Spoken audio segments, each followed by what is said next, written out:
유치권자의 6번째 권리. 자, 124페이지에 보존을 위한 사용권이에요. 자, 이거는 그냥 단순한 사용권이 아니에요. 단순한 사용권이 아니라 이 보존이라는 표현이 들어가야 됩니다. 가장 대표적인 보존을 위한 사용에는 뭐가 있어요? 자, 예를 들어서 갑소유의 집이 있는데 을이 집을 수리했죠? 그러면 이 집과 관련된 수리비 채권. 수리비 채권이라는 거는 물건하고의 결연성 있는 채권이에요? 없는 채권이에요? 있는 채권이죠. 그러니까 갑이 수리비 안 주면 이 집을 유치할 수 있어요? 없어요?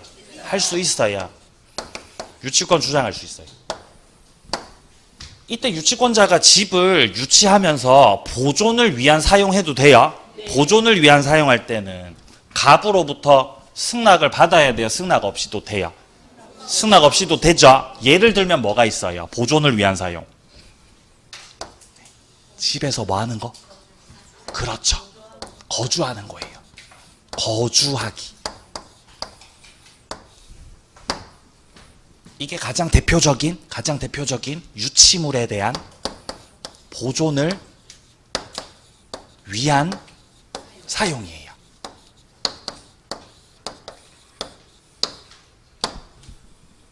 주택 거주해버리. 근데 저 집이 새 집이었어요. 새 집. 새 거죠? 새 건데 누가 살고 있어요? 유치권자 을이 살고 있죠? 소파도 갖다 놓고. TV 설치하고 지금 살고 있다는 거죠. 그럼 갑은 열받죠? 그치만 할 수 있다, 할 수 없다? 할 수 있다는 거예요. 보존을 위한 사용. 주택 거주하는 거 가장 대표적이고요. 따라서 이거는 유치권자의 권리이기 때문에 이 주택에서 거주하는 거는 승낙을 요한다, 요하지 않는다. 요하지 않는다. 승낙은 필요 없어요. 그치만 세 번째, 공짜는 아닙니다. 공짜. 그건 아니라고요. 주택에서 거주했으니까 사용료 줘야 돼, 안 줘도 돼? 사용료 줘야 됩니다. 사용료 줘야 됩니다. 그러니까 지급, 의무 있습니다. 자, 이거를 뭐라고 표현하는지 판례에서 확인해 볼게요. 자, 판례 박스 보시면은 공사 대금 채권으로 유치권을 행사를 하는 자가 스스로 주택에 거주하며 사용하는 것. 이건 보존에 필요한 사용입니다. 이 경우 차임 상당의 이득을 반환할 의무 있다 그러죠. 그러니까 이게 사용료 내야 된다는 뜻입니다. 공짜는 아니에요. 거주는 해도 되죠. 근데 임대료는 내야 돼요. 바로 그거예요. 현실적으로는 상계 처리하겠죠. 현실에선. 왜냐면은 얘가 왜 유치권 행사 중이에요? 수리비 못 받아서 유치권 행사 중이죠. 내가 이 양반은 지금 수리비를 3천만 원을 못 받았어. 3천만 원을. 근데 사용료는 예를 들어서 뭐 한 달에 한 200쯤 돼요. 그럼 상계 처리하시겠네요. 아시겠죠? 뭔 말인지. 예, 현실은 그렇겠죠. 내려갑니다. 의무. 자, 첫 번째 의무는 선관주의 의무예요. 왜냐하면 남의 물건이니까. 내 거라서 남의 거라서 선량한 관리자의 주의로 점유를 해야 되고요. 양과로 2번 유치물을 사용하거나 아니면 대여해 주거나 담보로 제공하고 싶죠? 그럼 마음대로 해요? 승낙 받고 해야 돼요? 승낙 받고 하셔야 됩니다. 자, 오른쪽 갑니다. 마지막 유치권 소멸입니다. 자, 유치권 소멸 첫 번째, 일반적인 소멸 사유는 물권의 공통적 소멸 요인들입니다. 뭐 목적물 자체가 멸실하거나 혼동이 되거나 아니면 뭐 수용이 돼버렸다. 수용되면은 그 권리들 다 없어져 버리거든요. 아니면은 뭐 포기를 해버리거나 이런 것들은 공통적 소멸 사유들인데 유치권에만 국한된 소멸 사유들도 있습니다. 첫 번째, 채무자가 소멸 청구할 수 있어요. 채무자가 유치권 없애버리겠다는 거죠. 어떻게 하면 없앨 수 있냐? 유치권자가 의무가 있죠. 근데 의무를 위반했어요. 그러면 채무자가 유치권 없애버릴 수 있어요.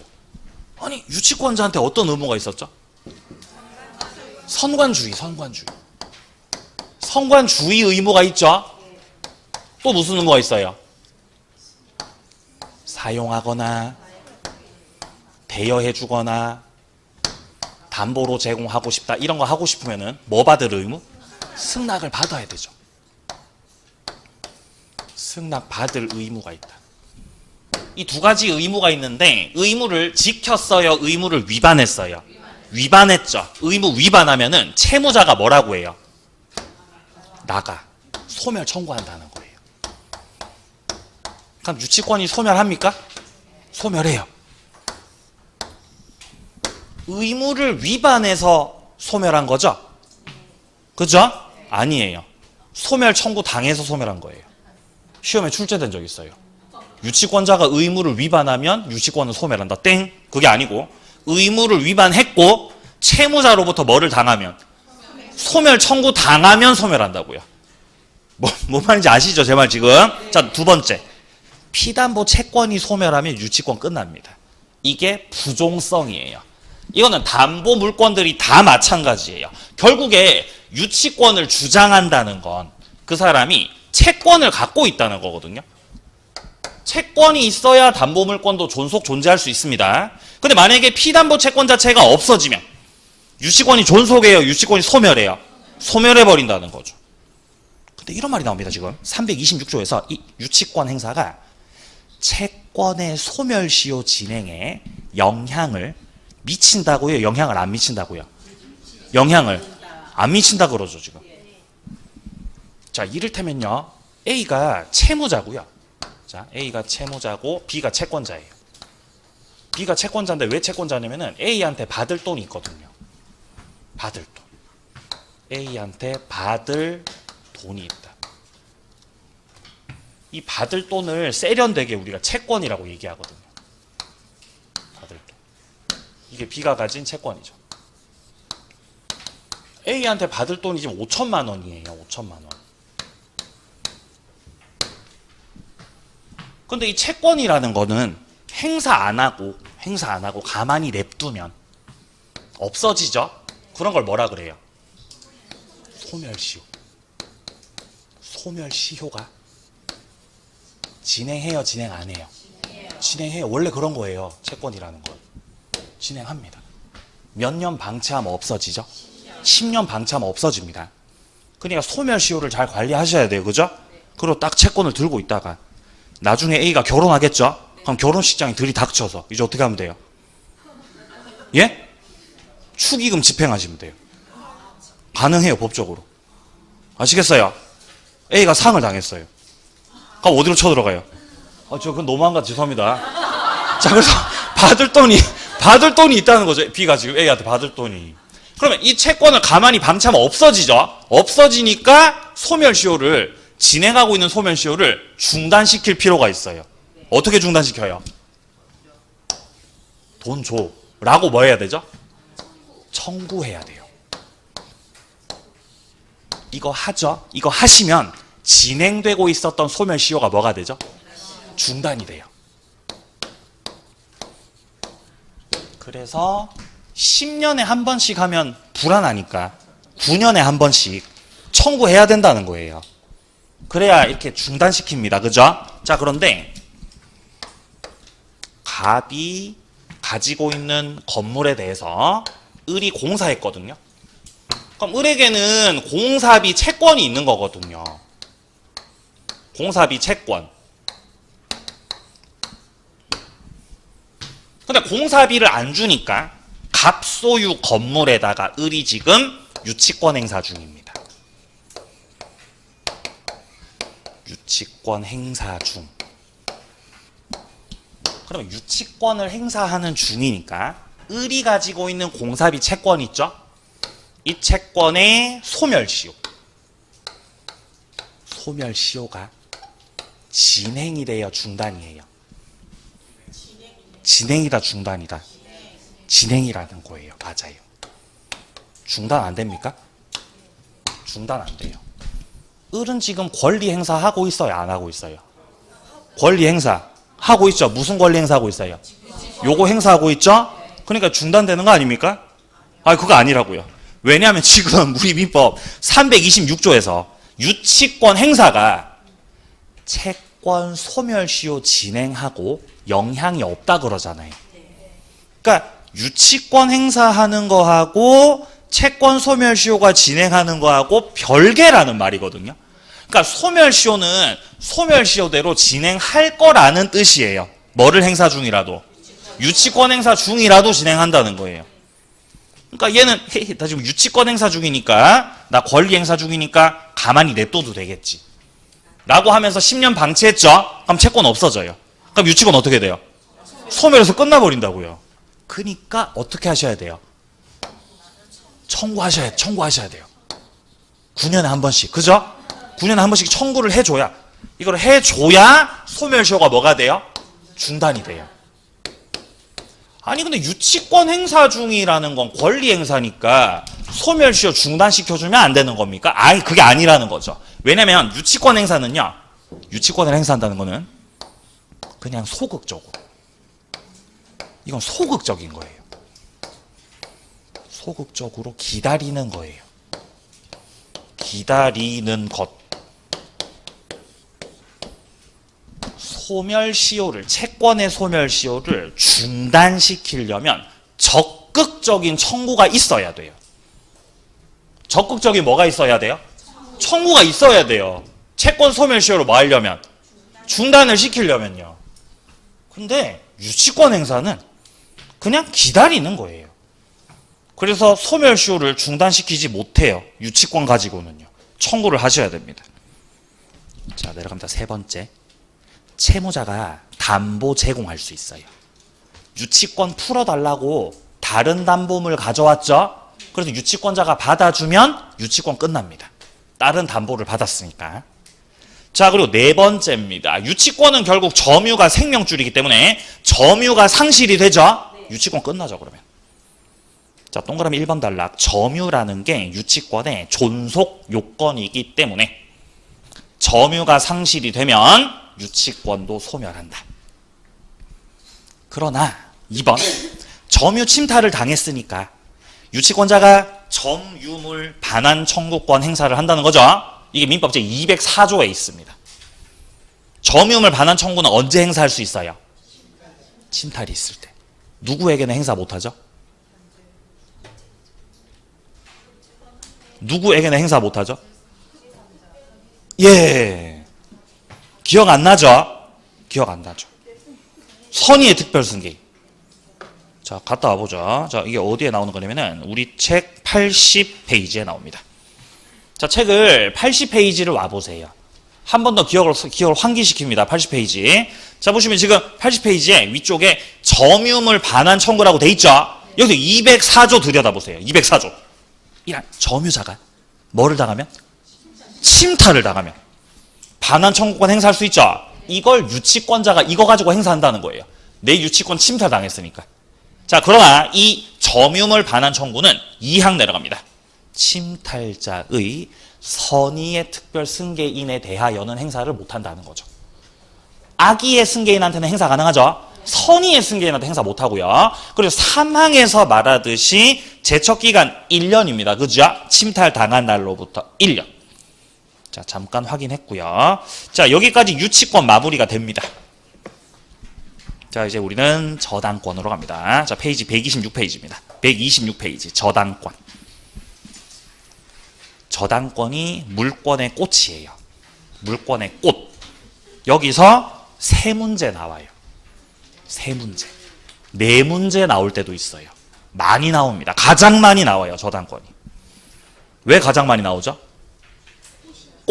꽃이라서. 꽃이라서. 자, 개념 보겠습니다. 저당권이란 채권자가 관념상으로 지배합니다. 관념상으로만 지배해요. 그러니까 진짜 들어가서 살아요? 서류만 잡아놔요?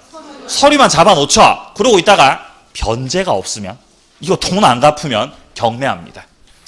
그래서 우선 변제 받습니다. 이게 저당권의 가장 근본이죠. 그러니까 저당권을 왜 설정받습니까? 라고 물어보신다면은 일단은 돈을 빌려줬다는 뜻이에요. 여기서 돈 빌려주는 건요, 소비대차 계약이 있었다는 뜻이에요. 금전 소비대차 계약이 있었고요. 소비대차 계약을 해가지고 을이 채권자거든요. 받을 돈이 있어요. 근데 여기서 멈추면 일반 채권입니다. 자, 여기서 멈추면 무슨 채권입니다? 그냥 일반 채권이에요. 일반 채권. 이거는 우선 변제력이 없는 채권이에요. 그래서 채권 회수가 힘들 수가 있어요. 그래서 채권을 보다 더 용이하게 회수하려면은 담보를 받아야 되죠. 채무자로부터 담보 제공받으면은 저당권을 설정하는 계약까지 추가로 하게 되고, 그럼 예를 들어서 뭐 갑이 예를 들어 뭐 공장을 가지고 있어요. 그럼 갑의 공장에다가 저당권 설정 계약하고 등기하면 저당권자 되겠네요. 그럼 을이 저당권을 취득하는 순간서부터는 이 채권이 그냥 단순한 일반 채권이 아니라 이 채권이 피담보 채권이 돼요. 무슨 채권이요? 피담보 채권이 돼요. 일반 채권이 강력한 채권이에요. 피담보 채권이 강력한 채권이에요. 피담보 채권이 강력한 거예요. 일반 채권은 힘이 없어요. 얘는 나중에 갑의 재산이 경매가 돼도요. 일반 채권은 우선 변제력이 없어요.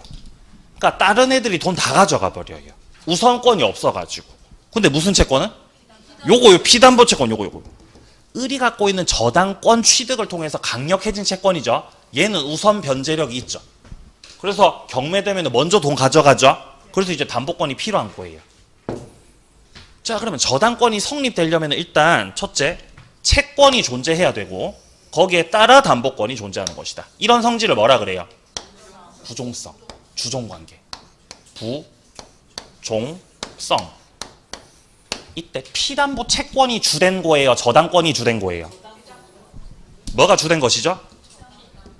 예, 피담보 채권이 주된 겁니다. 피담보 채권이 주된 것이고 저당권은 종된 거예요. 그래서 나중에 갑이 채무자 쪽에서 다 변제를 해버리면, 돈 다 갚아버리면 주된 피담보 채권이 어떻게 되죠? 소멸하겠죠? 그러면 종된 저당권도 어떻게 됩니다? 소멸한다는 거예요. 말소 등기 해야 돼요? 말소 등기 없이도? 말소 등기 없이도 소멸합니다. 부종성. 자, 성질로 내려갑니다. 저당권은 약정담보 물권, 그러니까 설정 계약을 하고 등기해서 저당권자가 됩니다. 둘째, 통유성, 부종성, 불가분성, 물상대위성 다 인정됩니다. 이 물상대위성, 이거 하면 딱 보험금 떠오르죠? 유치권에서는 안 된다 그랬어요. 저당권에서는 됩니다. 3번, 저당권을 설정하는 건 약속하는 거다, 이행하는 거다? 약속하는 거죠? 아니요, 이행하는 겁니다. 처분행입니다. 따라서 내 부동산에다가, 어떤 부동산에다가 저당권을 설정하려면, 담보권 설정을 하려면은 처분 권한이 있어야 돼요, 없어도 돼요? 있어야 된다는 거예요. 있어야 됨. 내려갑니다. 성립. 저당권 성립을 위해서는요, 첫 번째 양괄호 1번 저당권 설정자 계셔야 되고요. 저당권 설정자가 담보를 제공하는 사람, 담보 제공 받는 사람. 담보 제공 하는 사람이죠. 담보 제공자예요. 담보 제공자. 양괄호 2번의 저당권자는 담보 제공 받는 사람이죠. 제공 받는 사람. 저당권 설정자 쪽은요, 주로 채무자예요. 돈을 빌리니까 담보를 제공해줘요. 근데 100% 채무자만 저당권 설정자는 아니죠. 제3자가 담보 제공해줄 수도 있습니다. 이 제3자가 바로 아버지인 거죠. 아버지가 보증서 주셨어요. 그럴 수 있죠. 아들내미 사업한다니까 보증서 주셨어요. 아버지가요. 그러면 물상 보증인 됩니다. 자, 내려갑니다. 저당권자는 채권자가 저당권자입니다. 근데 예외를 보세요. 요건을 갖췄다면 제3자가 저당권자 될 수도 있어요. 밑에 판례박스 봅니다. 원칙으로는 채권과 저당권이 주체를 달리할 수가 없지만, 둘째 줄 제3자의 명의로 저당권 등기를 하는 것에 대해서 채권자, 채무자, 제3자, 3자 간에 뭐가 있었죠? 합의가 있었고, 더 나아가서 채권이 제3자에게 실질적으로 귀속되었다 라는 특별한 사정이 있었다. 그런 경우는 예외적으로 제3자 명의로의 저당권 등기를 할 수도 있다. 유효가 될 수 있습니다. 자, 오른쪽 갑니다. 양괄호 3번이요. 등기. 설정 계약을 하고 등기하셔야 됩니다. 뭐 그 정도 보시면 돼요. 내려가세요. 객체. 저당권은 어디다가 하는 거냐? 부동산에다가 하는 겁니다. 토지에다가도 할 수 있고 건물에다가도 할 수 있죠. 그리고 동그라미 2번 놓치면 안 되죠. 권리에다가도 저당권 설정할 수 있죠. 근데 그 권리는 두 가지가 나옵니다. 우리 시험에서. 지상권하고 전세권하고. 아까 전세권 파트에서 전세권을 목적으로 하는 저당이 나왔었죠. 그거 생각하시면 됩니다. 그리고요 3번에 지분에다가도요 저당권 설정이 되죠. 지분에다가. 네. 진주 남부농협. 진주 남부농협이었어요. 정말 좋은 분들이에요. 이분들이. 진주 남부농협. 이분들이 금리 5%로 지분 저당을 받아주셨어요. 감사합니다. 예? 이 자리를 빌어서 이분들이 지분 저당을 잡아주셨어요. 대출을 받고 싶은데 제가 땅을 가지고 있어요? 지분을 갖고 있어요? 지분을 갖고 있었어요. 그래서 제가 너무 이 사고 방식 자체가 제가 너무 극단적이다 보니까 그냥 경매를 때려버려야 되겠다. 그냥 안 되겠다. 공유를 분할하자. 이런 생각이었거든요. 근데 이제 이 마지막 희망을 품고 여기를 갔다는 거죠. 여기를. 그죠? 여기에 그 선생님 성함이 예? 성은 밝힐 수 없어요. 정열이에요. 성함이. 정열적인 분이셨어요. 이분이 이걸 받아주신 거죠. 요거를. 네, 그래서 제가 살아날 수 있었어요. 그래서 지분 저당 돼야 안 돼요? 됩니다. 제가 해봤어요. 됩니다. 지분 저당. 자, 내려가세요. 저당권 효력이요. 자, 저당권 첫 번째 피담보 채권의 범위입니다. 자, 피담보 채권은 제가 아까 말씀드린 강력한 채권입니다. 피담보 채권이라는 개념이 등장했다는 것은 담보 물권이 있는 상태, 없는 상태. 이거 있는 상태라는 거죠. 만약에 담보 물권이 없다면 그거는 그냥 일반 채권인 겁니다. 요 안에 5가지가 들어가요. 360조 첫째 원본. 여기서 말하는 원본은 원금 말하는 거죠. 두 번째 이자, 세 번째 위약금, 네 번째 채무불이행으로 인한 손해배상, 줄칩니다. 이걸 지연배상금이라고 해요. 자, 한 번 더. 채무불이행으로 인한 손해배상. 문장이 좀 길죠? 짧게 지연배상금. 자, 그리고 마지막으로 실행비용까지. 이렇게 몇 가지를 담보한다는 거죠? 5가지 담보하고요. 요 5가지를 우선 변제받아요. 나중에 경매가 되면. 근데 둘째 줄에 지연배상금은 몇 년분에 한해서만? 1년분에 한해서만입니다. 1년분에 한해서만 우선 변제 받아갈 수 있습니다. 자, 내려갑니다. 두 번째 효력입니다. 목적물의 범위죠. 358조 보면 저당권의 효력은요. 부합된 물건에도 효력이 미치고요. 그리고 종물에도 효력이 미치는데 그 밑에 줄에 법률에 특별한 규정이나 설정 행위에서 다른 약정이 있었다는 거죠. 그러면 효력이 미쳐요, 안 미쳐요? 효력이 안 미쳐요. 지금 그러니까 이 두 번째 문장을 통해서 우리가 파악할 수 있는 건요. 지금 보고 있는 358조가 강행규정, 임의규정? 임의규정이라는 거죠. 특약 배제가 된다는 뜻이에요. 임의규정. 자, 그럼 예를 들어서 갑이 땅 주인이고요. 갑이 땅 주인이고 을이 여기다가 집을 짓고 소유하고 있어요. 그러면은 지금 남의 땅 위에 건물 가지고 있는 거죠? 그럼 여러분들 뭐가 생각나세요? 그렇죠. 바로 갑의 땅에 대해서 을이 뭐를 갖고 있을 것이다 아마? 지상권을 갖고 있을 거예요 아마도. 근데 을이 집을 지을 때 대출받아서 지었거든요. 그러니까 이 을의 건물에는 지금 현재 저당권이 설정되어 있습니다. 저당권.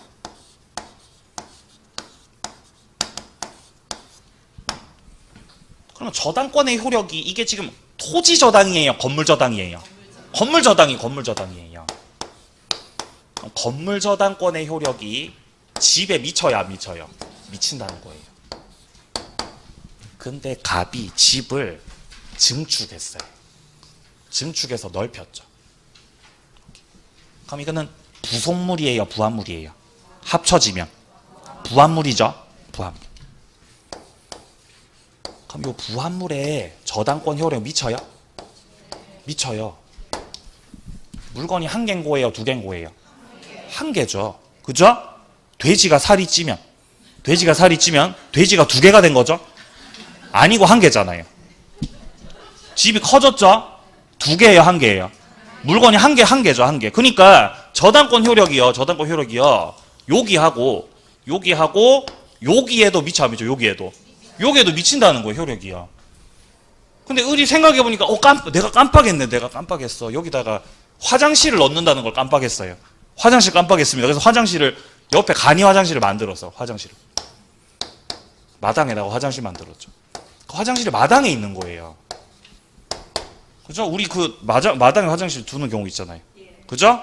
옛날 그 촌에 가면 외할머니 댁가 마당에 화장실이 이렇게 있었어요. 너무 무서웠어요. 예? 그럼 이거는 뭐예요? 이 화장실 이거 뭐예요, 이거? 예?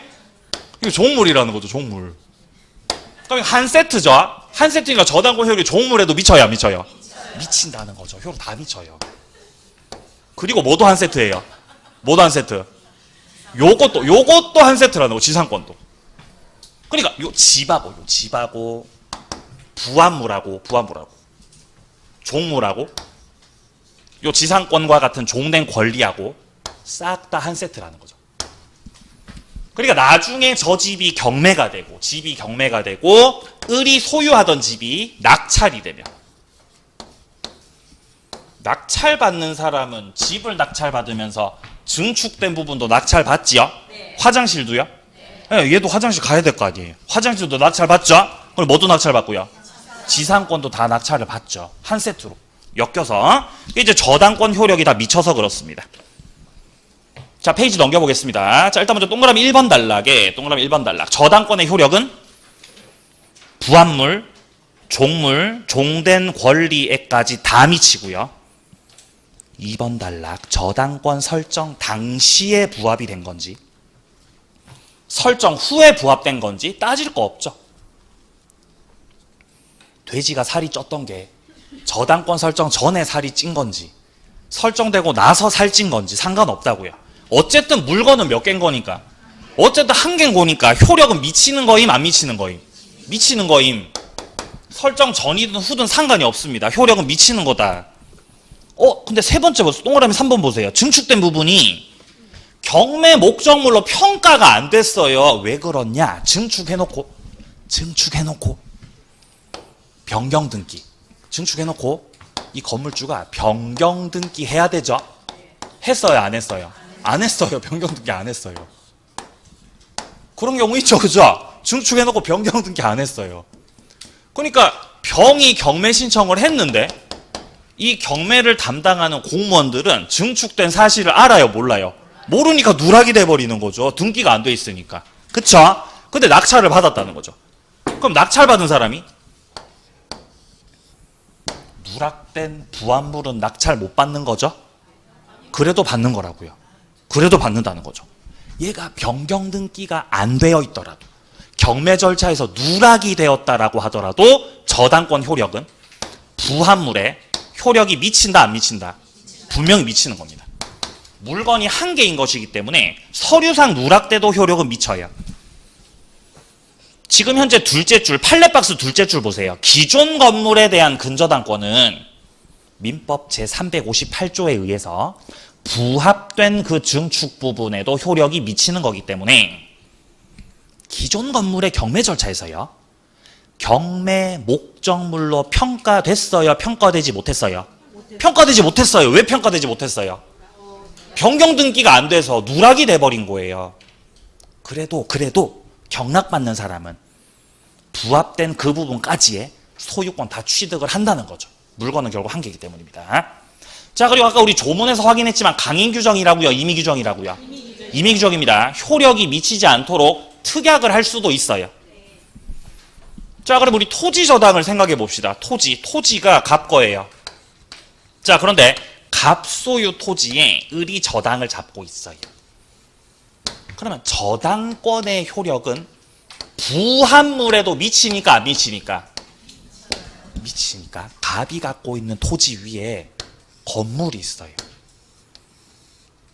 건물은 토지에 부합되는 거죠? 부합돼요, 부합 안 돼요?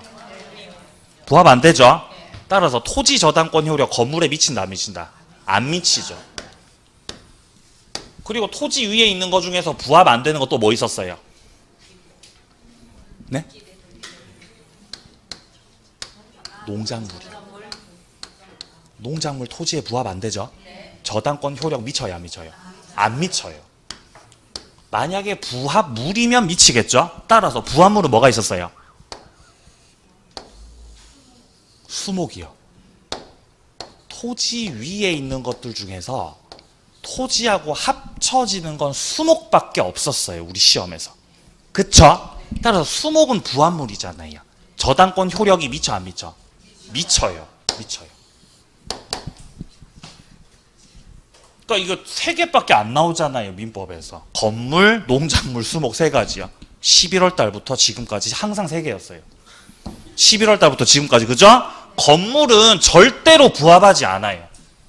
원래 건물하고 땅은 별개인 거라서 절대 부합하지 않고요. 농작물도 성숙이 되면은 경작자 소유죠. 부합하지 않습니다. 근데 뭐는 부합해요?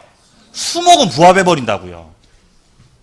그래서 저당권 효력이 미치는 거예요. 그러니까 저당권자가 갑이 돈 못 갚아가지고 이 나쁜 놈 토지 경매 신청하면 토지만 경매돼요? 나무도 같이 경매돼요?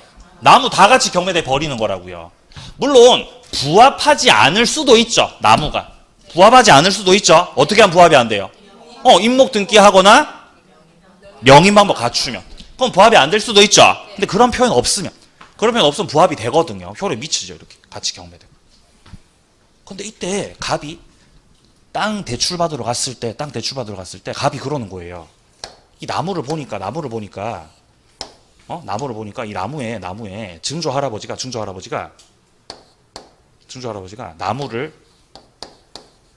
나무를 지키자라고 써놓으셨어요. 증조 할아버지가. 우리 집 가보니까 나무를 지키자 써놨죠. 그러니까 이제 토지 땅 대출 받으러 갈 때 차마 나무까지 대출 담보물에 포함시키고 싶지 않았던 거예요. 그래가지고 특약을 넣어가지고 특약.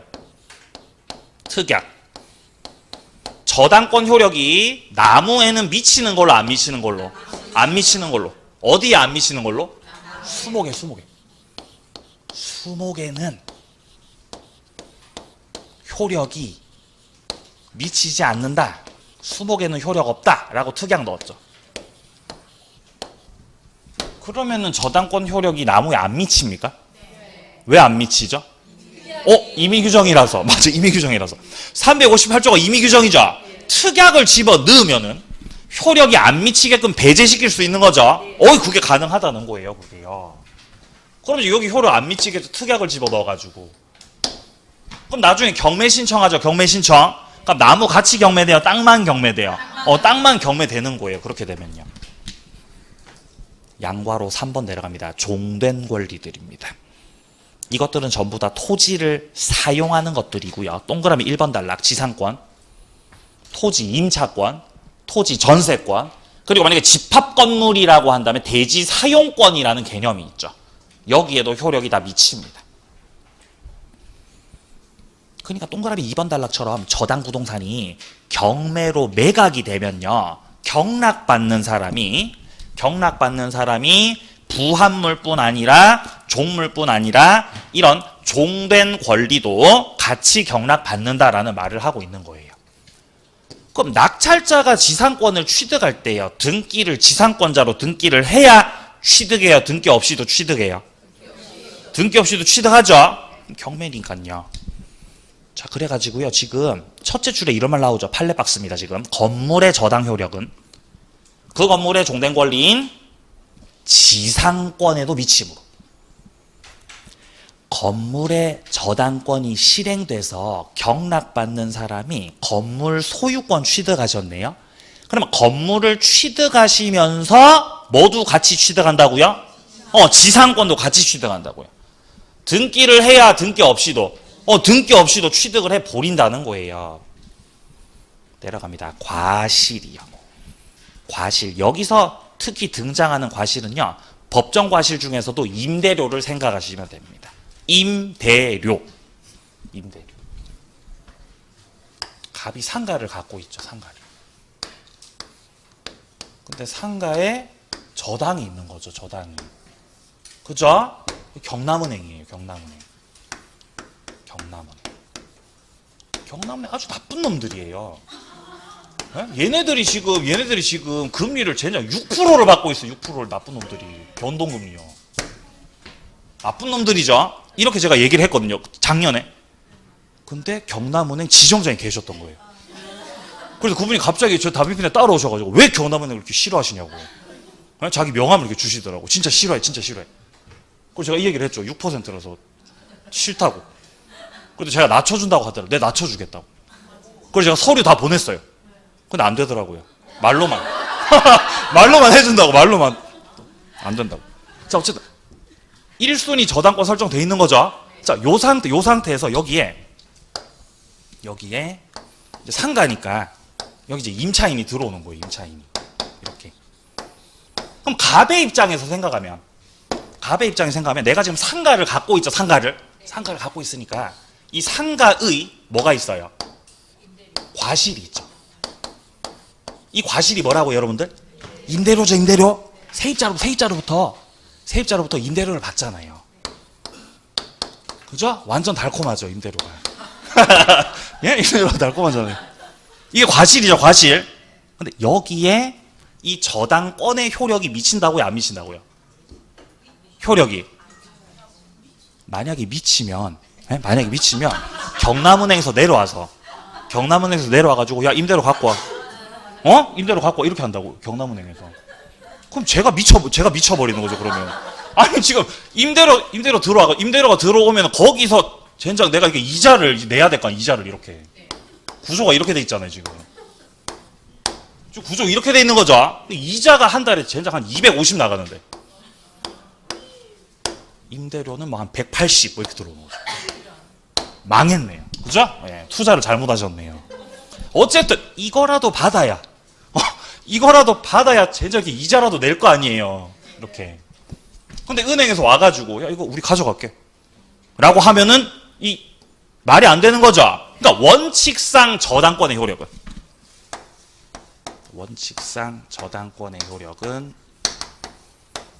임대료에 즉 과실에 원칙 효력이 미쳐야 안 미쳐요? 안 미칩니다. 효력이. 원칙적으로 효력이 미쳐서는 안 되는 거예요. 제 입장인데 생각을 해보세요. 말이 되냐고 그게. 예? 그럼 이자는 이자대로 내고 예? 이 과실도 가져간다 그러면 이게 말이 안 되는 거죠. 효력 안 미친다고요. 그럼 언제 효력이 미치는 거죠? 그렇죠. 만약에 갑이 돈을 못 갚을 경우 이 은행에서 이 상가에다가 뭐를 할 수 있어요? 경매를 신청할 수 있고 경매를 신청해버리면은 목적물이 뭐가 됩니다? 압류가 되거든요. 압류 후 같은 경우는 저당권 효력이 과실에도 미칠 수가 있어요. 그럼 이제 이 목사님한테 전화하겠죠. 세입자 목사님이잖아요. 은행에서 목사님한테 전화하는 거예요. 임대료 내지 말라고, 저 나쁜 놈한테. 그죠? 자기네들이 가져갈 거라고. 근데 그건 언제 후에 가능하다고요? 압류 후에 가능하다고요. 압류 후. 압류 전에는 안 돼요. 그러니까 지금 밑에 359조에서 첫째 줄에 압류가 있은 후. 압류 전이에요? 압류 후예요? 압류 후죠. 압류 후. 저당권 설정자가 수취한 과실 또는 수취할 수 있는 과실에 효력이 미친다는 거예요. 그러나 저당권자가 부동산에 대한 소유권, 지상권, 전세권 취득한 제3자에 대해서 압류한 사실을 통지하셔야 됩니다. 경매가 되었습니다. 압류가 되었습니다. 임대료 갑한테 내지 마세요. 라고 뭐 하시라고요? 통지하시라고. 통지 안 하면 대항 못 합니다. 통지하셔야 됩니다. 자, 그래서 오른쪽에 민법 규정 같은 경우 확인하시면 원칙 효력이 미치지 않지만 압류 후적 그러면 이제 효력이 미친다는 거예요. 과실은 당연히 천연 과실 말하는 거예요. 법정 과실 말하는 거예요. 둘 다죠, 둘 다. 둘 다. 그리고 동그라미 2번 단락에 나오는 차임채권 있죠? 요게 임대료죠, 임대료. 과실로 취급이 됩니다. 근데 지금 이제 임대료가 이제 목사님이 나가시고 이제 정상적인 세입자가 들어와가지고 이제 300이 되는 거죠, 300이. 그래서 살 수 있는 거예요. 드디어 이제 살 수 있는 거죠, 이렇게. 지금 이 상황이죠, 현재. 제가 현재 이 상황이에요, 현재. 물론 숫자는 아니에요, 숫자는 아니에요. 그냥 비율이 그렇다는 거죠, 비율이. 이거보다 적어요. 적다고, 저거 적다고요. 짜끄만해요. 네. 진실은 저 너머에. 자, 물상대위. 자, 물상대위 같은 경우는 보험금 생각하시면 되죠. 자, 밑에 개념을 보세요, 개념을. 저당물의 멸실. 훼손이나 공용징수로 저당권 설정자가 받게 되는 금전.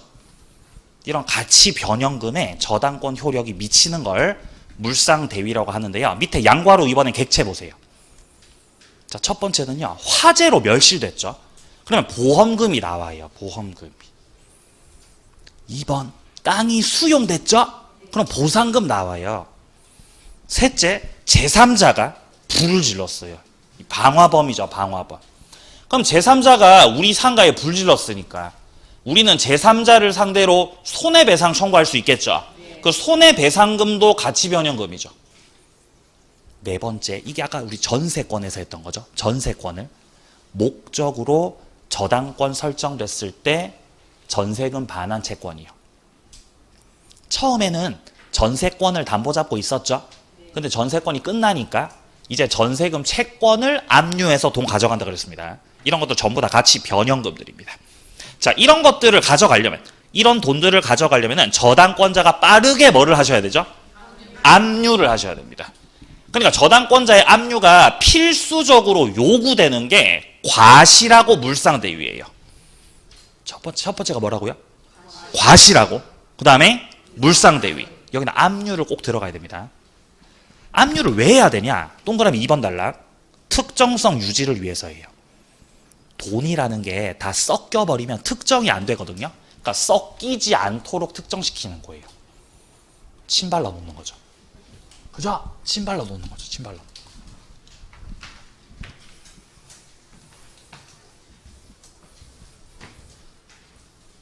그럼 예를 들어서 갑이 지금 상가를 갖고 있는데요.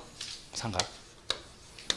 그리고 갑소유의 상가를 을이 저당을 잡고 있거든요. 그러면 을이 갖고 있는 저당권의 효력이 상가에 미치고 있는 거죠. 근데 상가가 불이 나버리면, 불이 나버리게 되면은 이제 보험금이 나올 예정이라는 거예요. 그럼 보험회사에서 보험금을 지급하잖아요. 그죠? 보험회사에서 보험금 지급하잖아요. 보험회사가 어디냐면은 현대해상이에요. 현대해상이에요. 현대해상이 제일 싸요. 제가 알아봤거든요. 제가 시중에 있는 보험사 다 비교해봤어요. 여기 가장 저렴합니다. 그럼 얘네들이 보험금 지급을 하겠죠. 이때 보험금이 갑에게 지급이 되기 전에, 갑이 돈 가져가면 안 되죠. 가져가기 전에 빨리 뭐 하셔야 돼요? 압류하셔야 돼요. 압류 왜 하는 거라고요? 특정성. 보험금을 딱 특정시켜 놔야 돼요. 특정. 침발라 놔야 되죠. 갑이요, 돈을 가져가 버리면은 갑이 기존에 갖고 있었던 돈하고 보험금하고 섞여 버려요. 돈 다 섞이죠. 그럼 특정성 유지가 안 되는 거예요. 그러니까 보험금이 지급되고 나서 지급되기 전에 갑에게 보험금 지급되기 전에 뭐를 들어가야 돼요? 요거 압류 들어가셔야 됩니다. 자, 이때 근데 기억해 보시면 이런 말이 나옵니다. 압류가 반드시 저당권자에 의해서 행해질 것을 요하지는 않는다. 만약에 저당권자가 압류를 하기 전에 다른 일반 채권자가 갑한테 받을 돈이 있었던 그냥 다른 제3자 일반 채권자가 여기다가 압류 들어갔어요. 그러면 저 보험금이 특정이 돼요? 특정이 안 돼요? 특정이 돼요. 특정돼요. 저당권자가 스스로 압류했던 건 아니죠. 제3자가 압류했던 거죠. 그래도 특정은 된 거예요. 그러면 저당권자가 여기다가 효력을 주장할 수 있는가? 가능하다는 거죠. 왜냐면 을하고 병 중에서는 일반 채권하고 저당권 중에서 뭐가 더 우선해요? 이 우선이죠. 우선해서 받아가는 거예요. 저당권자가. 여기다가 자신의 효력을 주장하는 것이 가능하다. 그죠? 물론 다른 사람 침이라서 좀 더럽긴 하겠지만 가능하다는 거죠. 그러니까 꼭 스스로 압류할 필요는 없어요. 제3자가 압류해도 물상대위권 행사는 가능하다. 그게 니은이죠 지금. 다음 페이지. 이때 보험금 말고요. 매매대금이요. 매매대금은 물상대위가 안 됩니다. 매매대금은. 그래가지고 판례에서 지금 공익사업을 위한 토지 등의 취득 및 보상에 관한 법률에 따른 협의취득이 나오죠. 협의취득 줄칩니다. 협의취득. 여기서 말하는 협의취득이라고 하는 거는 강제 수용 보상금이 아니죠. 이건 매매대금하고 성격이 비슷해요. 따라서 저당권 효력이 미쳐요, 안 미쳐요? 안 미칩니다. 만약에 지문에서 강제, 땅이 강제로 수용이 딱 돼가지고 그로 인해서 보상금이 나오는 거라면 강제 수용 보상금 이런 형태라고 한다면은 저당권 효력이 강제 수용 보상금 물상 대위권 행사 할 수 있다 할 수 없다? 할 수 있다. 물상 대위 효력이 미쳐요. 근데 그거 말고요. 그냥 단순한 매매 대금. 땅이 팔렸어요. 땅 팔려서 주인 바뀐다고 해서 저당권이 없어지거나 하는 건 아니거든요. 그러니까 매매 대금에 대해서는 물상 대위권 행사 안 된다는 거죠. 예. 근데 지금 이 판례에서 말하고 있는 협의취득, 협의취득에 따른 셋째 줄에 지금 보상금이라는 말 나오죠. 이거는 강제 수용 보상금과 성질이 가까워요? 매매 대금과 성질이 가까워요? 여기하고 가깝다는 거예요. 단어는 보상금이지만. 단어는 보상금이죠. 근데 이 보상금은 강제 수용 보상금이 아니라 첫째 줄에 무슨 표현이 있었어요? 협의해서 취득했다는 표현이 있었어요. 강제로 뺏어갔어요? 매매한 거예요? 매매한 거예요. 협의 취득한 거예요. 그러니까 여기서의 보상금은 매매 대금과 성질이 같다. 따라서 물상 대위권 행사를 할 수가 없다는 겁니다. 자, 밑에 법정지상권부터는 다음 주에 이어서 진행해 나가도록 하겠습니다. 고생 많으셨고요. 다음 주에 계약법까지 연결시켜서 다 마무리를 짓도록 하겠습니다. 자, 다음 주도 건강한 모습으로 만나겠습니다. 수고하셨습니다.